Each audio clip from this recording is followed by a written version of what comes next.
محترم صدر عالی وقار، معزز اساتذہ کرام، مہمانان گرامی اور میرے پیارے ہم وطنوں، السلام علیکم ورحمۃ اللہ وبرکاتہ۔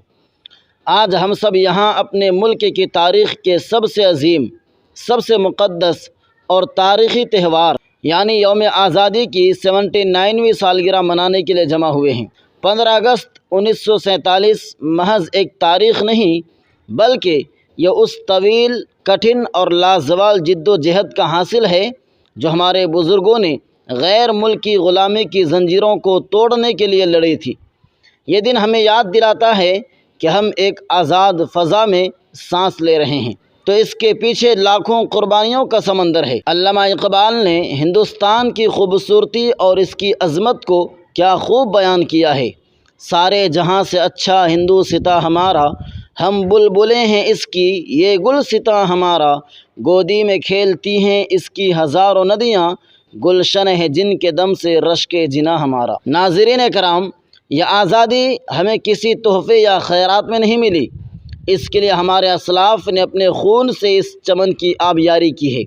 جب برطانوی سامراج نے ہمارے حقوق غصب کیے، ہماری تہذیب کو کچلنے کی کوشش کی اور ہمیں اپنے ہی ملک میں قیدی بنا دیا تو اس وقت ملک کے ہر کونے سے آزادی کی آوازیں بلند ہوئی۔ مہاتما گاندھی کی عدم تشدد کی تحریک، پنڈت جواہر لال نہرو کی سیاسی بصیرت، مولانا ابوالکلام آزاد کی دانشورانہ قیادت، نیتا جی سبھاش چندر بوس کا انقلابی جوش اور شہید اعظم بھگت سنگھ، راج گرو سکھ دیو اور اشفاق اللہ خان کی سرفروشی نے انگریز حکومت کے ایوانوں کو ہلا کر رکھ دیا۔ انہوں نے ہنستے ہنستے پھانسی کے پھندوں کو چوم لیا تاکہ آنے والی نسلیں غلامی کے اندھیروں سے نکل کر آزادی کے اجالوں میں جی سکیں۔ ان شہیدوں کے جذبے کو خراج عقیدت پیش کرتے ہوئے کسی نے کیا خوب کہا ہے، سرفروشی کی تمنا اب ہمارے دل میں ہے، دیکھنا ہے زور کتنا بازوئے قاتل میں ہے، وقت آنے دے بتا دیں گے تجھے اے آسماں، ہم ابھی سے کیا بتائیں کیا ہمارے دل میں ہے۔ میرے عزیز دوستو، آج جب ہم 2026 میں کھڑے ہیں تو ہمیں یہ دیکھ کر فخر ہوتا ہے کہ ہمارا ہندوستان دنیا کی ایک عظیم طاقت بن چکا ہے۔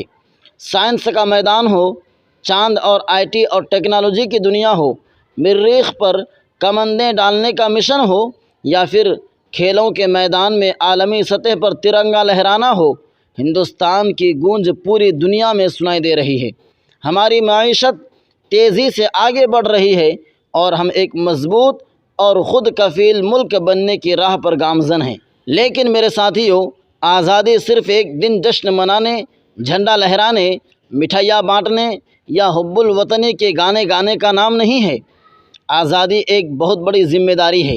ہمیں اس بات پر غور کرنا ہوگا کہ کیا ہم واقعی ان خوابوں کا ہندوستان بنا پائے ہیں جس کا خواب ہمارے مجاہدین آزادی نے دیکھا تھا۔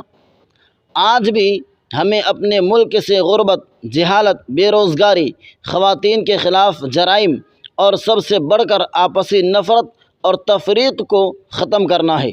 سچی آزادی تب ہوگی جب ملک کا ہر بچہ اسکول جائے گا، ہر نوجوان کو روزگار ملے گا اور ہر شہری خود کو محفوظ محسوس کرے گا۔ ہمارے ملک کی سب سے بڑی طاقت اور اس کا حسن ہماری کثرت ہے۔ یہاں مختلف زبانیں بولی جاتی ہیں، مختلف مذاہب کے لوگ رہتے ہیں، مختلف پہناوے اور ثقافتیں ہیں، لیکن جب بات وطن کی آتی ہے تو ہم سب ایک دیوار چین کی طرح متحد ہو جاتے ہیں۔ ہمارے دلوں میں صرف ایک ہی رنگ جھلکتا ہے اور وہ ہے ہمارے ترنگے کا رنگ۔ مذہب نہیں سکھاتا آپس میں بیر رکھنا، ہندی ہیں ہم وطن ہیں ہندوستاں ہمارا۔ خواتین و حضرات، آئیے آج کے اس مبارک موقع پر ہم سب مل کر یہ پختہ عہد کریں کہ ہم صرف حقوق کی بات نہیں کریں گے بلکہ اپنے فرائض کو بھی ایمانداری سے نبھائیں گے۔ ہم ایک سچے، ایماندار اور قانون کا احترام کرنے والے شہری بنیں گے۔ ہم اپنے آس پاس صفائی رکھیں گے اور ماحول کو بہتر بنائیں گے۔